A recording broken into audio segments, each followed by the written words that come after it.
just south of 680 by 42nd Street in North Omaha.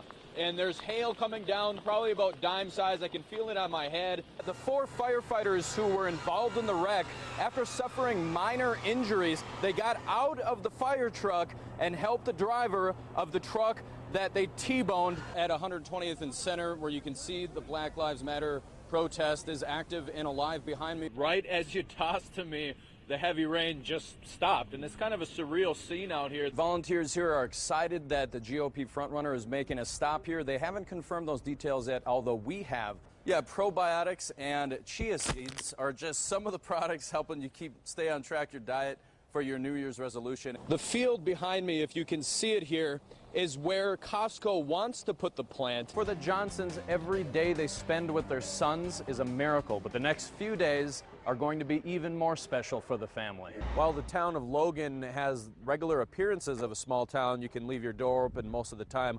Officer Jochum says Pico is going to be a big asset in helping keep this community safe. It rained so hard and so much on Saturday morning, 4 to 8 inches of rain in a 4-hour period just on Saturday morning. So the standing water that you see behind me, that's affecting many farmers in this area. A fire supervisor told me on scene that the fire broke out at about 3:20 this afternoon. Now Highway 31 is closed both directions from College Brush Road to Schramm Park. I would say, man, thank you.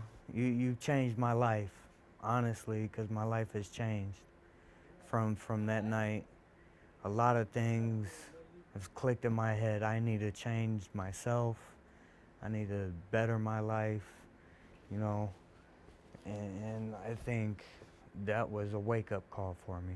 From his hospital bed, Guthrie is grateful to be alive and to have a new outlook on life. He says before the wreck, he was a negative person. Now, he says, he's a changed man. God definitely put his hand on me. That was a huge truck. And for me to actually survive it, that's saying something. His road to recovery hasn't been easy. He can't remember the crash or the days following. He suffered a brain bleed and needed skin grafting after his ankle was broken. At first, he was worried about losing his leg. Now, he says doctors tell him he'll likely make a full recovery. Guthrie says even though Daniel Kohlhoff was drunk when he was accused of the hit and run, he doesn't want to see the 53-year-old go back to jail. I hate seeing people go to jail because jail's not fun. It's a bad place. And he made a mistake. He's never been in trouble before in his life, you know.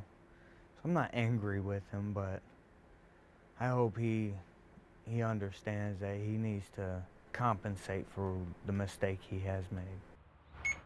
Santa's magic, but he can only do so much. He has the helps help him make the toys, and he has us help deliver them. One package at a time. Mail carriers delivered roughly 3 million packages across Nebraska and southwestern Iowa Thursday. People are pretty happy to see kids get real excited. Parents are more relieved that packages show up when they wanted them.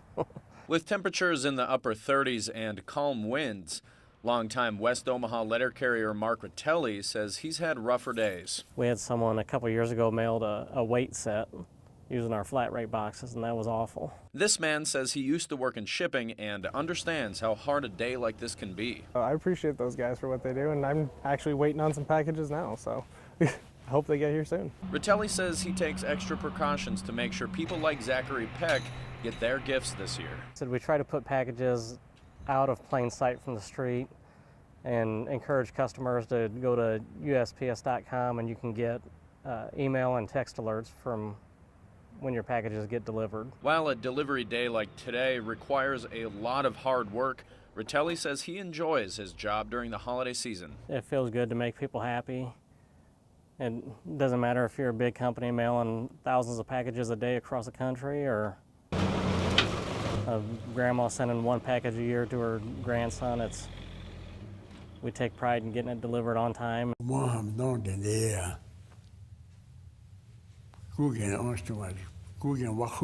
You might not be able to understand this language, but it was spoken by 10,000 Omaha Indians in what is now Nebraska and parts of Iowa, Minnesota, Missouri, and South Dakota.